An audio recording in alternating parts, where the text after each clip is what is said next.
Bien, el caso en el que yo he participado tiene que ver con una asesoría a la Secretaría Distrital de Cultura, en la cual se solicitaba establecer unos lineamientos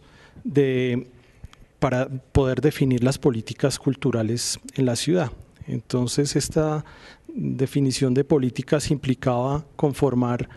un grupo interdisciplinario por parte de la universidad, en el sentido de, pues, que en el caso que citaba el profesor Telles ahora, la Facultad de Artes no tiene específicamente una unidad académica o un programa académico que pueda atender esto. El proyecto lo dirigió el profesor Aurelio Horta y en él participamos profesores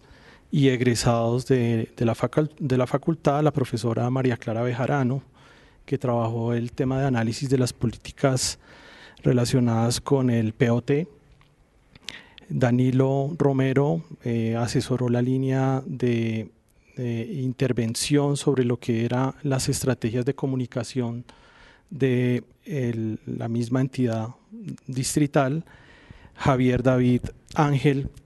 un diseñador industrial, hizo un trabajo muy interesante desde la perspectiva de concebir cadenas de valor para el sector cultural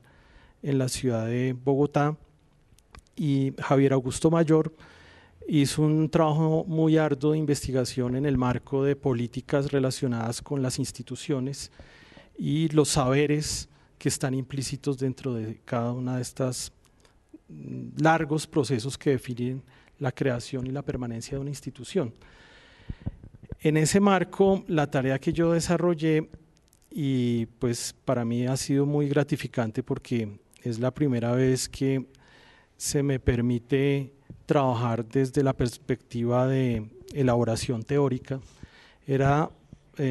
revisar el concepto de patrimonio cultural en la ciudad. Y revisar ese concepto era todo un reto y había que tener algún tipo de referencias. Yo tomé como opción no inventar,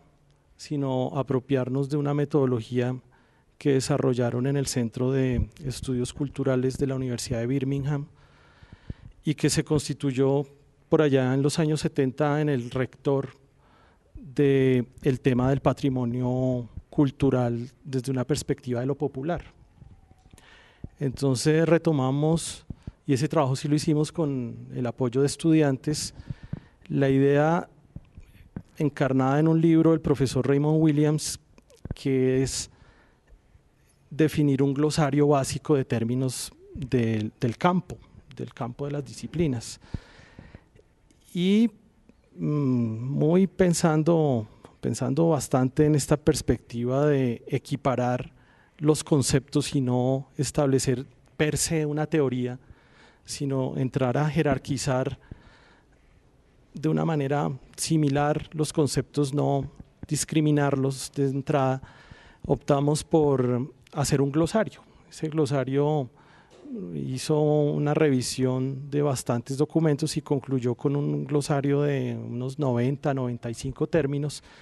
que son, podríamos llamarlo un glosario de uso, de cómo tanto las instituciones, la Secretaría también había realizado una serie de entrevistas y de encuestas, las utilizamos como fuente, y eso se aproximaba mucho con el interés que tenía en la misma Secretaría de hablar de poder ver reflejado el sector. Y entonces para ellos el sector va desde el artesano, los incluye a ellos como ente administrador, y es un campo bastante ampliado, y entonces tratamos de incluir esas voces. La estrategia fue pues eminentemente académica, revisar en la base de datos de la Biblioteca Luis Ángel Arango todos los descriptores, cerca de 2.700 descriptores relacionados con el concepto de patrimonio cultural. Decidimos ser muy específicos porque si nos íbamos por el campo de la cultura, pues superábamos los 20.000 registros, y pues estamos muy esperanzados con que la Secretaría publique ese documento, que debe ser una cartilla para que la gente se ponga de acuerdo. Y al final colocamos un colofón que decía que pues había algunos de los términos, pero La intención era que la misma estructura metodológica implicaba que el documento puede seguir creciendo y ser actualizado cada 5 años, cada 10 años, para saber también algo que en este momento de la formulación del proyecto era un requisito, y era entender un poco la dinámica del concepto. Entonces, para poder entender la dinámica del concepto era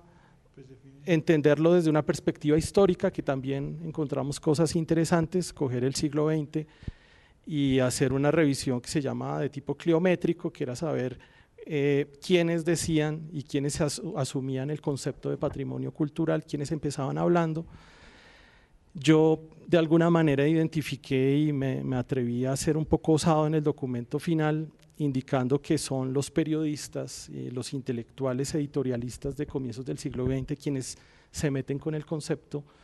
que son contados, ¿sí?, con los dedos de una mano quienes empiezan, y después se genera toda una diáspora impresionante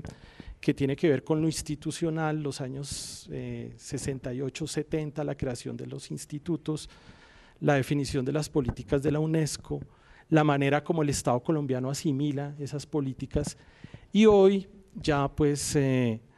número de escritores es muy grande y está relacionado con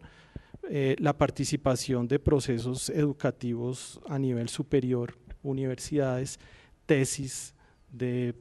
específicamente posgrado que están trabajando sobre el tema. Entonces es un poco de la descripción